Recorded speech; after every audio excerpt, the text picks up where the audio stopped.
नमस्कार, KP college की online class में आप सभी का स्वागत है। मैं सीमा शर्मा आज आपके सामने BA third year home science की क्लास लेके आई हूँ।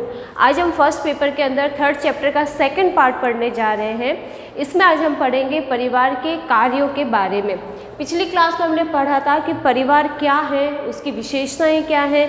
आज हम पढ़ रहे हैं परिवार के कार्य, यानी कि जिस फैमिली में हम रहते हैं उसमें प्रतिदिन कुछ कार्य होते रहते हैं जो कि प्रत्येक सदस्य से जुड़े हुए रहते हैं। फैमिली का हर मेंबर उस कार्य में किसी न किसी रूप में लगा रहता है। तो उन्हीं कार्यों के बारे में पढ़ेंगे। परिवार का जो पहला कार्य है वो है जैविक कार्य। जैविक कार्य जो होता है उसमें अगर यूँ कहा जाए तो यानी कि प्राणी शास्त्रीय कार्य के नाम से भी इसको जाना जा सकता है, जिसमें पहला जो कार्य आता है वो है यौन इच्छाओं की संतुष्टि। यानी कि परिवार ही वह ऐसी जगह है या वह स्थान है जहाँ पे परिवार के सदस्य रहते हैं, जिसमें पति पत्नी वगैरह हैं जो आपस में एक साथ में रहते हैं, और यहीं पर इनकी यौन इच्छाओं की जो संतुष्टि होती है वो पूरी की जा सकती है। यानी कि शादी के माध्यम से जो अपने यौन इच्छाओं की उनकी संतुष्टि भी की जाती है, साथ में ही जो बच्चे का जन्म होता है उस बच्चे के जन्म को भी मान्य माना जाता है। यानी कि समाज के नियमों, कानूनों, मर्यादाओं के अनुसार परिवार एक ऐसा स्थान है या परिवार एक ऐसी संस्था है जहाँ में परिवार के सदस्य जैसे ही उनकी उम्र बढ़ती है उनकी शादी कर दी जाती है। शादी के माध्यम से उनको अपनी जो आगे की जो अपनी परिवार है उसको बढ़ाने में वो लगे रहते हैं, और परिवार का जो एक दायरा है वो विस्तृत होता जाता है, यानी कि आगे की ओर बढ़ता जाता है। अगर परिवार ना हो तो प्रत्येक सदस्य जो है, यानी कि जो परिवार ही ना हो अगर, तो क्या होता है कि जो लोग हैं जो आवारा घूम रहे हैं, ऐसे ही घूम रहे हैं, जिसमें कोई अंकुश नहीं लगाया जाए या कोई नियम कानूनों मर्यादाओं में ना अगर रखा जाए किसी व्यक्ति को, तो वो अपनी यौन इच्छाओं की संतुष्टि के लिए गलत कार्य कर बैठते हैं, जिसके कारण बलात्कार, रेप वगैरह कई तरह के जैसे कि शोषण वगैरह इस तरह की समस्याएं देखने को मिलती हैं समाज में। इसलिए परिवार एक ऐसी जगह है जहाँ पे सदस्यों को आपस में जोड़ उनको विवाह के माध्यम से यौन इच्छाओं की संतुष्टि की जो कार्य होता है वो पूरा किया जाता है। दूसरा कार्य आ जाता है संतानोत्पादन व लालन पालन करना।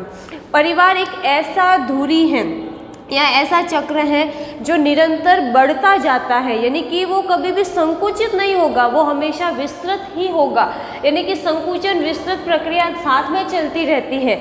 जैसे ही परिवार में नए शिशु का आगमन होता है तो परिवार क्या हो रहा है, विस्तृत होता जा रहा है। लेकिन वही जो वृद्ध व्यक्ति हैं वो क्या होते जा रहे हैं, परिवार से पिछड़ते जा रहे हैं। उसका कारण ये है कि जब उनकी उम्र पूरी हो जाती है तो परिवार से वो अलग हो जाते हैं। अलग होना यानी कि मृत्यु की गोद में समा जाते हैं, और तो वो वहाँ पे संकुचन को दर्शाता है परिवार। लेकिन जहाँ पर बच्चे का जन्म होता जा रहा है वो पीढ़ी दर पीढ़ी क्या होती जा रही है, परिवार में वृद्धि होती जा रही है, यानी कि परिवार का आकार जो है वो विस्तृत होता जा रहा है। यानी कि परिवार कभी भी समाप्त नहीं होगा, परिवार हमेशा वृद्धि की ओर ही जाएगा, विस्तृत होता जाएगा, बढ़ता जाएगा। और परिवार ही एक ऐसी जगह है जहाँ पर पति पत्नी साथ में रहकर अपने संतानोत्पत्ति करते हैं, और संतानोत्पत्ति के पश्चात परिवार के सदस्य और माता पिता जो हैं वो उस बच्चे का लालन पालन करते हैं, उसको अच्छी शिक्षा देते हैं, उसका भरण पोषण, पालन पोषण, उसकी देख रेख, दैनिक आवश्यकताओं की पूर्ति, सुरक्षा वगैरह करने का कार्य करते हैं। उसके बाद आ जाता है परिवार के जो दूसरा कार्य है उसके अंतर्गत आता है शारीरिक कार्य।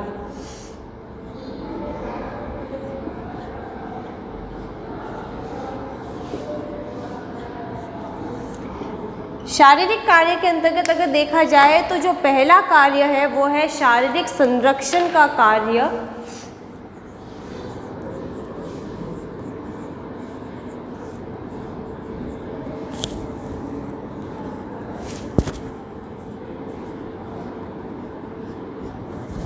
यानी कि परिवार एक ऐसी जगह है जहाँ पर परिवार के प्रत्येक सदस्य, परिवार के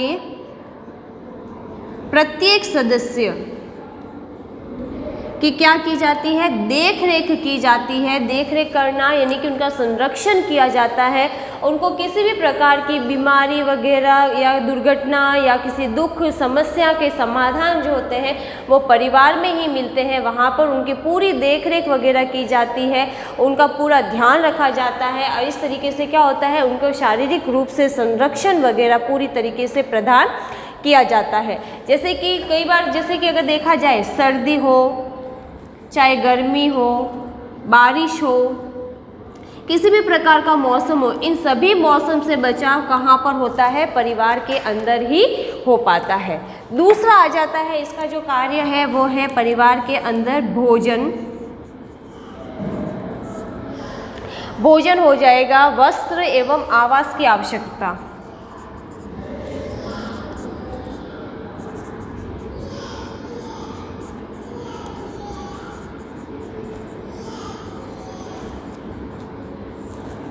यानी कि परिवार ऐसी जगह है जहाँ पर प्रत्येक सदस्य की भोजन संबंधी जो मांग है, सुबह का नाश्ता, दोपहर का खाना, शाम का खाना, सभी की प्राप्ति होती है। वस्त्र पहनने के लिए उचित मौसम के अनुसार उसको जो वस्त्र की आवश्यकता होती है उसकी मांग पूरी कर दी जाती है। रहने के लिए उसको आवास, एक छत प्रदान की जाती है जहाँ पर वो अपने विभिन्न सदस्यों के साथ में मिलजुल कर रहता है और सुरक्षा की भावना उसके अंदर आती है। यानी कि परिवार ही वह जगह है जहाँ पे वस्त्र, आवास, भोजन संबंधी जो आवश्यकता है एक व्यक्ति की वो पूरी की जाती है। यानी कि परिवार के अंदर अगर देखा जाए तो जैसे कि क्या क्या हो गया, परिवार में शारीरिक संरक्षण मिल जाता है, वस्त्र, भोजन और आवास संबंधी जो उनकी मांग है वो भी पूरी हो जाती है। अगली जो शारीरिक कार्य है वो है सुख सुविधाएं प्राप्त करवाना। यानी कि जितने भी हम सुख सुविधाएं हमको मिलती हैं,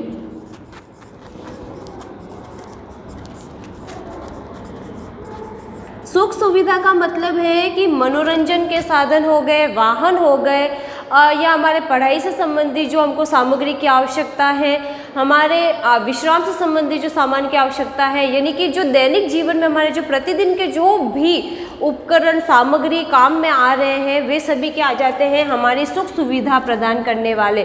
और वो सभी कहाँ मिलते हैं, परिवार में ही मिलते हैं। जैसे कि हम अगर विश्राम करना चाहते हैं तो विश्राम संबंधी हमको सामान की आवश्यकता होगी, जिसमें कि हमको पलंग होना, पलंग के साथ में ही हमको अच्छा सा गद्दा मिलना, पंखा लगा हुआ होना, एसी, कूलर, इनकी सुविधाएं। ठीक है। मनोरंजन संबंधी सामान, मनोरंजन के लिए जैसे क्रिकेट खेलने के लिए हो गया या फिर बैडमिंटन खेलना चाहते हैं तो उनसे संबंधित जो भी रहते हैं सामान, वो सभी जो हमारी आवश्यकता है। कैरम बोर्ड है, वीडियो गेम्स वगैरह है, टीवी वगैरह है ना, या फिर जैसे कि स्पीकर्स वगैरह जिनका उपयोग किया जा सकता है। तो ये जितने भी तरह की सुख सुविधाएं हैं, वाहन की सुविधा, इन सभी सामान, इनसे संबंधित सामग्री कहे या उपकरण कहे, ये सब किस में आ जाते हैं, हमारे प्रतिदिन की सुख सुविधा यानी कि प्रदान करने वाले के अंतर्गत आ जाते हैं। जो ये सभी हमको कहाँ मिलते हैं, परिवार के अंदर ही ये सारी चीज़ें हमको प्राप्त हो पाती हैं। तो अभी तक हमने जो पढ़े वो परिवार के दो कार्यों के बारे में पढ़ा, जिसमें एक तो जैविक कार्य पढ़ा, दूसरा हमने शारीरिक कार्य पढ़ा। अब जो तीसरा कार्य है वो है हमारे सामने मनोवैज्ञानिक कार्य।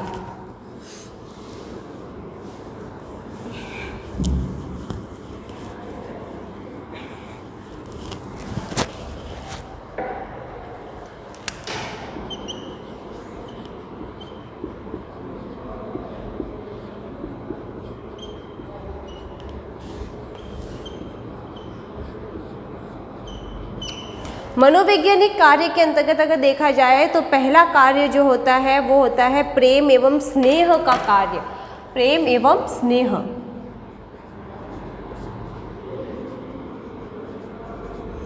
मनोवैज्ञानिक शब्द को सबसे पहले समझते हैं। मनोवैज्ञानिक का मतलब होता है ऐसे कार्य जिससे हमारा मन, मस्तिष्क, हमारा दिमाग जो है वो एकदम शांत रहे, चिंता मुक्त रहे और हमारा जो अगर देखा जाए एकदम हृदय जो है वो हमेशा खुश रहे और हम शांतिपूर्वक जीवन यापन करें। उसके लिए सभी क्या चाहिए होता है, हमको शांति की आवश्यकता होती है, हमें प्यार की आवश्यकता होती है। तो ये सारी चीज़ें हमको कहाँ से मिलती हैं, परिवार के माध्यम से ही मिलती हैं। जब ये सब चीज़ें हमको मिलती हैं तो हमारा जो मन मस्तिष्क है एकदम शांत और सुखद रहता है। तो इसमें पहला कार्य आ जाता है प्रेम एवं स्नेह। प्रेम एवं स्नेह के अंतर्गत अगर देखा जाए तो एक छोटा बच्चा है, ठीक है, उस बच्चे का जो पालन पोषण हो रहा है किसके माध्यम से होता है, माता पिता, ठीक है। माता पिता की अनुपस्थिति में उसको क्या मिल जाएंगे, दादा दादी का प्यार मिलेगा। दादा दादी के अलावा चाचा चाची है, यानी कि बच्चा क्या है, पूरी तरीके से परिवार के सदस्यों के बीच में घिरा हुआ है, जिसकी वजह से उसका लालन पोषण हो रहा है, उसको प्यार मिल रहा है, दुलार मिल रहा है, उसको प्रत्येक सदस्य चलते फिरते प्यार करता है, उसके हर सुख सुविधाएं, उसके मनोरंजन संबंधी सामान, उसकी सुरक्षा संबंधी कार्य वगैरह जो होते हैं परिवार के सदस्यों के माध्यम से किया जाता है, और वहाँ पर बच्चे को एक भरपूर प्रेम स्नेह की प्राप्ति होती है। उसी के अलावा अगर देखा जाए तो बच्चे का सीधा संबंध अपने माता पिता से होता है, तो माता पिता और बच्चे के बीच में घनिष्ठ संबंध बने हुए रहते हैं। परिवार के जो प्रत्येक सदस्य हैं आपस में मिलजुल के साथ में रह रहे हैं, उनके बीच में घनिष्ठ संबंध, प्रेम, स्नेह वगैरह देखा जा सकता है। तो ये तो हो गया परिवार के कार्य के अंदर। वहीं अगर देखा जाए कि अगर परिवार बिछड़ा हुआ हो या फिर टूटा हुआ परिवार है, जहाँ पे पति पत्नी के बीच में तलाक हो गया है, वहाँ पे या तो बच्चा माता के पास है या पिता के पास में है, तो ऐसे में बच्चे को दोनों का प्यार नहीं मिल पाता है, उसमें हीन भावनाएं पनप जाती हैं। कई बार ऐसा होता है कि माता पिता दोनों ही अगर बच्चे के साथ ना हो, दोनों के ही दूसरी शादी हो गई है और ऐसे में बच्चे की देखरेख कोई और कर रहा है, तो वहाँ पर बच्चे का पूर्ण रूप से विकास नहीं हो पाता है। वो बच्चा जो है आत्मविश्वास की प्रवृत्ति उसमें देखने को नहीं मिलती है, हमेशा डरा हुआ, सहमा हुआ सा या हीन भावना से युक्त दिखाई देता है, या दूसरे बच्चों से पिछड़ा हुआ देखने को भी मिल सकता है। तो यूँ कह सकते हैं हम कि प्रेम और स्नेह की जो भावना है वो एक अच्छे परिवार में, परिवार के विभिन्न सदस्यों के बीच में रहकर ही प्राप्त की जा सकती है। दूसरा कार्य आ जाता है मानसिक सुरक्षा प्रदान करना।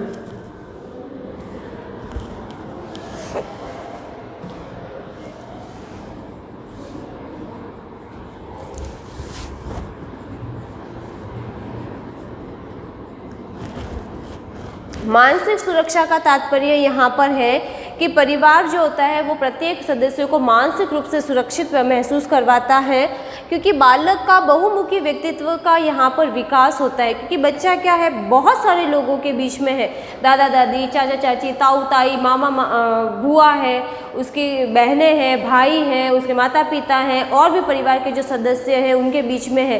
तो बच्चा क्या हर किसी सदस्य के साथ घुल मिल रहा है, बातचीत कर रहा है, तो वहाँ पर उसका बहुमुखी विकास होता है। बच्चा है जो आत्मविश्वासी, खुशी, सुखी एकदम, और मतलब बोले ना अपने जो जितने भी संवेग वगैरह है, अपने बातचीत वगैरह है, वो एकदम अच्छे प्रकार से प्रकट कर पाता है। वहीं पर अगर बच्चा अगर देखा जाए बच्चे को कई बार ऐसा होता है कि परिवार के सदस्यों की देखरेख बहुत अच्छे से मिल पाती है, बच्चा अपनी सारी बातचीत जो है वो खुलकर कह पाता है। वहीं अगर देखा जाए भौतिक आवश्यकताओं की जो पूर्ति है, अन्न, जल, वस्त्र, आवास से संबंधी, वो सारी भी पूरी वहीं होती है।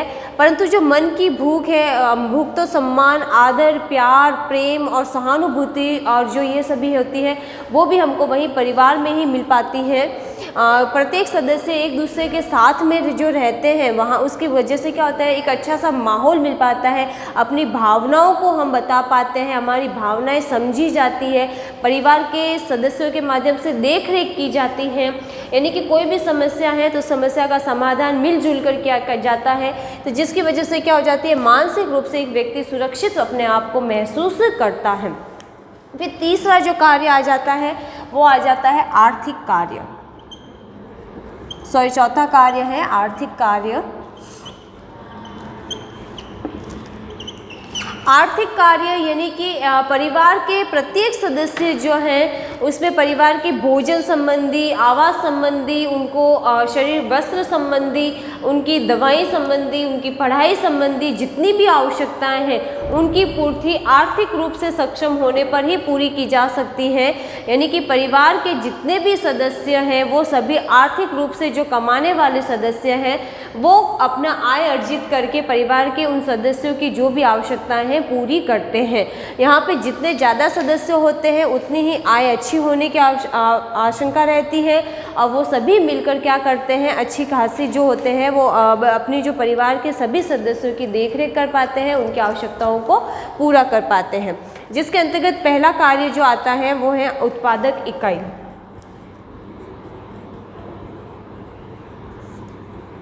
उत्पादक इकाई का मतलब होता है कि जो मिलजुल कर कार्य करते हैं, यानी कि हो सकता है कि परिवार का कोई उद्योग है उसी को आगे बढ़ाए चल रहे हैं। परिवार की जो महिलाएं हैं वो अगर चाहे तो जैसे कि पापड़ है, बड़ी है, राबड़ी है, या फिर जैसे इस तरह के कार्य कर सकती है। लघु उद्योग संबंधी कार्य कर सकती है, साड़ी फॉल लगाना, पीकू लगाना, इस तरह के कार्य, कढ़ाई कार्य किए जा सकते हैं, चटाई बनाने का कार्य किया जा सकता है, टोकरी बनाई कार्य किया जा सकता है।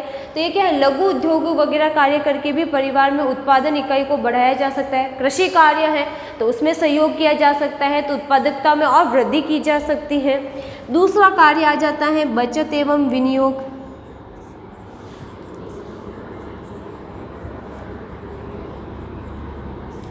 परिवार ही वहाँ पे वो जगह है जहाँ पर बहुत अच्छी माध्यम से एकदम देखा जाए तो बचत की जा सकती है।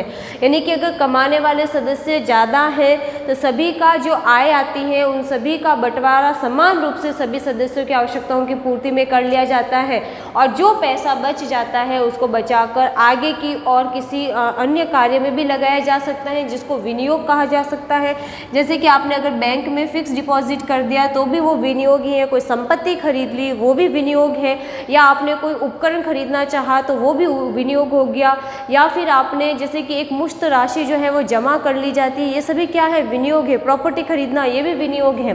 बचत, जब आप अपनी राशि का कुछ हिस्सा बचाकर भविष्य के लिए रख लेते हैं, यानी कि जैसे हमारी 10,000 की आय है महीने की, उसमें से 6,000 खर्चा हो गया लेकिन 4,000 हमने अगर बचा लिया तो वो क्या है, बचत है, जिसका उपयोग हम भविष्य में पड़ने वाली आवश्यकताओं के लिए कर सकते हैं। ये चाहे तो हम बैंक में भी जमा करवा सकते हैं, चाहे तो हम घर पर भी सुरक्षित रख सकते हैं। फिर आता है तीसरा कार्य है उत्तराधिकार का निर्धारण।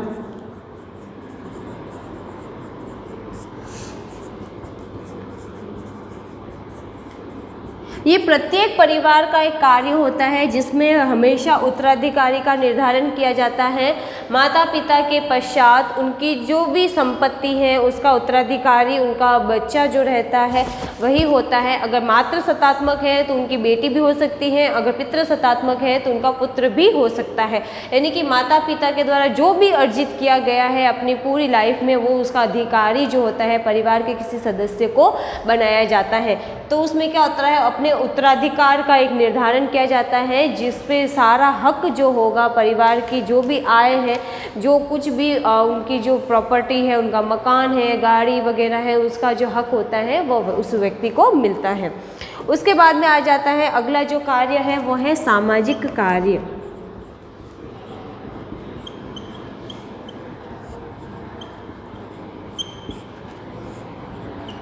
सामाजिक कार्यों के अंतर्गत वे कार्य आते हैं जो हमें समाज में रहकर करने होते हैं, और समाज या परिवार के कुछ नियमों, रीति रिवाजों, मान्यताओं के अंतर्गत आते हैं। उन्हीं के अंतर्गत हमको उनको निभाना पड़ता है और उनको समय पर ही पूरा करना जरूरी होता है। जिसमें सबसे पहला जो कार्य आ जाता है वो है सामाजिकरण।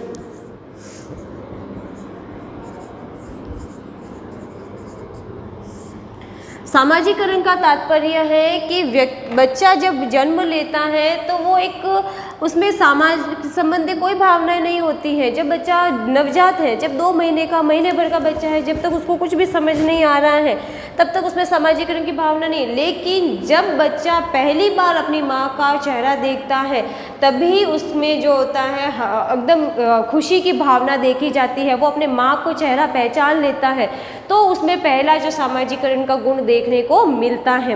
वैसे ही बच्चा जैसे धीरे धीरे अपने परिवार के दूसरे सदस्यों को पहचानने लगता है, जैसे पिता के आने पर समझने लगता है, उसके दादा दादी को आने पर समझने लगता है, तो वैसे उसका सामाजिकरण क्या होता जा रहा है, बढ़ता जा रहा है। धीरे धीरे बच्चा परिवार के सभी सदस्यों को पहचान लेता है, बोलना सीख लेता है, अपनी भावनाओं को उनके सामने प्रेषित करना सीख लेता है, उनकी भावनाओं को समझना सीख जाता है। खान पान, रहन सहन, सभी तरह के तौर तरीके जो होते हैं वो बच्चा परिवार में रहकर ही सीखता है, और इसी चीज़ को कहा जाता है कि उसका सामाजिकरण हो रहा है। यानी कि समाज में रहने के जो तौर तरीके हैं, रहन सहन का जो तरीका है, वो बच्चे को सीखना या परिवार के विभिन्न सदस्यों को सीखना बहुत ज़्यादा जरूरी है, और वही क्या है, सामाजिकरण है। इसी के अलावा जैसे कि उसमें कई तरह के गुण भी विकसित होते हैं, दया, करुणा, प्यार, स्नेह, ईमानदारी, सत्य और वगैरह इस तरह के जो गुण हैं वो भी समाज में रहकर, परिवार में रहकर ही बच्चा सीखता है।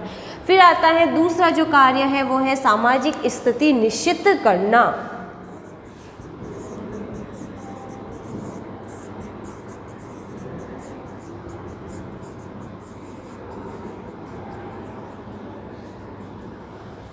परिवार एक ऐसी जगह है जहाँ पर रहकर ही जो है अपनी समाज में एक स्थिति निश्चित की जाती है। समाज में ही उसे पुत्र पुत्री, भतीजा भतीजी की शादी करनी पड़ती है। उसके साथ ही पर्व, त्योहार, उत्सव जो है वो मनाए जाते हैं। वो एक परिवार में मिलकर ही, एक साथ रहकर ही ये सारे कार्य पूरे किए जाते हैं। एक बार समाज में परिवार की जो स्थिति बन जाती है, उसका जो निर्धारण हो जाता है, हमेशा वैसे ही बनी रहती है। यानी कि परिवार के माध्यम से ही समाज में वो अपनी एक स्थिति को निश्चित कर लेता है और एक दायरा जो होता है वो बना लेता है और हमेशा उसी के अनुसार उसको चलना पड़ता है। फिर अगला जो कार्य आता है सामाजिक नियंत्रण।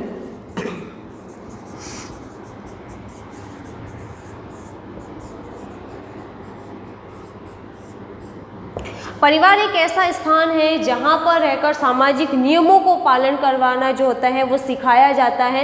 यानी कि बच्चे को बचपन से ही ये सिखाया जाता है कि समाज के लोगों के साथ किस तरीके से उठना बैठना है, कैसे बातचीत करनी है, कैसे घर पर आए मेहमानों का सम्मान करना चाहिए। साथ में ही समाज में क्या मान्य है, क्या अमान्य है, कौन सी चीज़ें अच्छी हैं, कौन सी बुरी हैं, क्या सही है, क्या गलत है, ये सारी शिक्षा बचपन से ही उसको दी जाती है। और परिवार ही ऐसी जगह है जो कि सामाजिक जो मान्य कार्य है उनको सिखाया जाता है। जैसे कि उनको चोरी करना वगैरह, झूठ बोलना या किसी को हिंसा पहुंचाना वगैरह, इन सभी कार्यों से बचपन से ही रोक दिया जाता है और उनको ये बताया जाता है कि ऐसा करने पर दंड मिलता है या फिर जो रहता है ये सभी गलत कार्य है जो कि समाज या परिवार के द्वारा मान्य नहीं है और अगर ऐसा किया जाता है तो परिवार के द्वारा उसको स्वीकार नहीं किया जाएगा। तो बचपन से ही बच्चे को एक अच्छी शिक्षा देकर समाज की जो नीति नियम है उनके अनुसार उसको ढाला जाता है। लेकिन जो परिवार में नहीं रह रहा या परिवार में बच्चा नहीं है या परिवार टूटा हुआ है जहाँ पर बच्चे को पूरी देखरेख सामाजिक नियंत्रण वगैरह में नहीं रखा गया है, वहाँ पर चोरी, डकैती, लूटपाट वगैरह हिंसक जो कार्य है करने को देखने को मिलते हैं। उसके बाद आ जाता है मानव सभ्यता को एक पीढ़ी से दूसरी पीढ़ी तक पहुँचाना।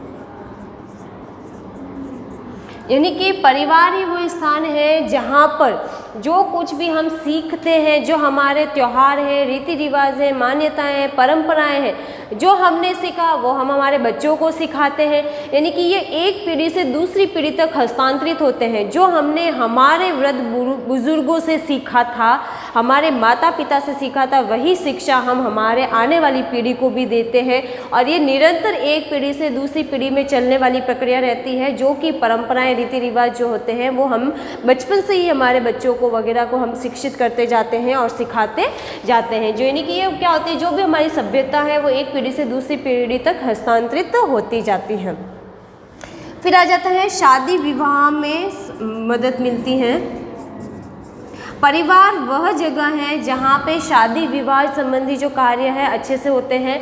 जो परिवार अच्छा होगा, संयुक्त होगा या फिर एकल परिवार कहे चाहे संयुक्त परिवार कहे, जहाँ माता पिता की देखरेख में बच्चे का पालन पोषण होता है, अच्छी प्रकार से उसको शिक्षा दी जाती है, उसको अच्छे गुण वगैरह विकसित किए जाते हैं, वहाँ पर शादी विवाह वाले कार्य है बहुत ही आसानी से हो जाते हैं।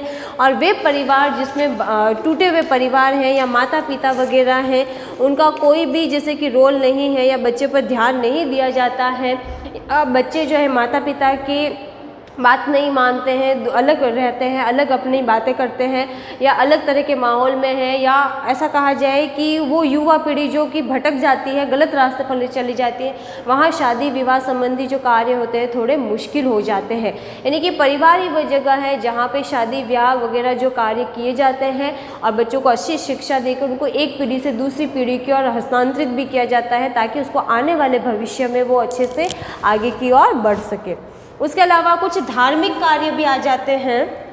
अगले जो कार्य हैं वो है धार्मिक कार्य, यानी कि परिवार ऐसी जगह है जहाँ पे धर्म संबंधी कार्य भी किए जाते हैं। सुबह शाम भगवान की जो पूजा वगैरह की जाती है, दिवाली वगैरह, होली वगैरह आदि उत्सव वगैरह मनाए जाते हैं, दान पुण्य वगैरह ये सभी कार्य भी किए जाते हैं। उसके अलावा जो अगला कार्य आ जाता है सांस्कृतिक कार्य, यानी कि परिवार वह स्थान है जहाँ पे हमारी जो संस्कृति है, हमारे जो त्योहार परंपराएं हैं, उनको एक पीढ़ी से दूसरी पीढ़ी तक हमारे बच्चों में वगैरह में हस्तांतरित किया जाता है, उनको सिखाया जाता है, उनको बचपन से ही इन सभी चीज़ों की ओर रुझान किया जाता है ताकि वो अच्छे से इन सभी चीज़ों को सीख सके और आगे से आगे इनका पालन भी कर सके। फिर आता है मनोरंजन वाले कार्य, यानी कि परिवार में रहकर मनोरंजनात्मक कार्य भी किए जाते हैं। बच्चा दादा दादी से बचपन से ही देखा जाता है कि उनको कहानियाँ चुटकुले वगैरह सुनाए जाते हैं, माता पिता के साथ में भी उनको खेलते देखा जाता है। कई बार परिवार जो है पिकनिक मनाते हुए दिखाई देते हैं, घर में एक साथ सभी बैठ के हंसी मजाक खेल कूद वगैरह कार्य भी करते हैं। कैरम खेलना, टीवी देखना, मूवी देखना या आपस में बातचीत करना वगैरह, बच्चों के साथ खेलना। कई बार ऐसा होता है कि दादा दादी के ऊपर बच्चे जैसे घोड़ा बना के उनके ऊपर बैठना वगैरह भी पसंद करते हैं। तो ये क्या है, मनोरंजनात्मक कार्य हैं जो कि परिवार के साथ सदस्यों के साथ मिलकर पूरे किए जाते हैं। उसके अलावा आ जाता है शैक्षिक कार्य, यानी कि परिवार वह स्थान है जहाँ पर बच्चे को प्रारंभिक शिक्षा जो होती है परिवार के अंदर ही मिलती है। यानी कि जब तक बच्चा स्कूल नहीं जाता है तब तक की उसकी जो शिक्षा है वो परिवार के माध्यम से ही मिलती है। बचपन से ही बच्चे को बोलना करना सिखाना, उसकी जो भावनाएं हैं उनको बाहर निकालना, अपनी बातचीत कहना, दूसरों की बातचीत समझना, सुख दुख वगैरह सारी जो अपनी शिक्षाएं हैं वो परिवार में ही मिलती हैं। सही गलत की पहचान परिवार के माध्यम से ही करवाई जाती है। तो ये क्या है कि परिवार में ही बचपन से ही बच्चे को शिक्षित करना शुरू कर दिया जाता है, यानी कि प्रारंभिक पाठशाला जो कहा गया है वो परिवार ही है। तो आज हमने देखा परिवार के कुछ कार्यों के बारे में। आज का हमारा जो चैप्टर है वो यहीं ख़त्म होता है। बहुत जल्द हम मिलेंगे एक नए चैप्टर के साथ, तब तक के लिए सभी को गुड बाय।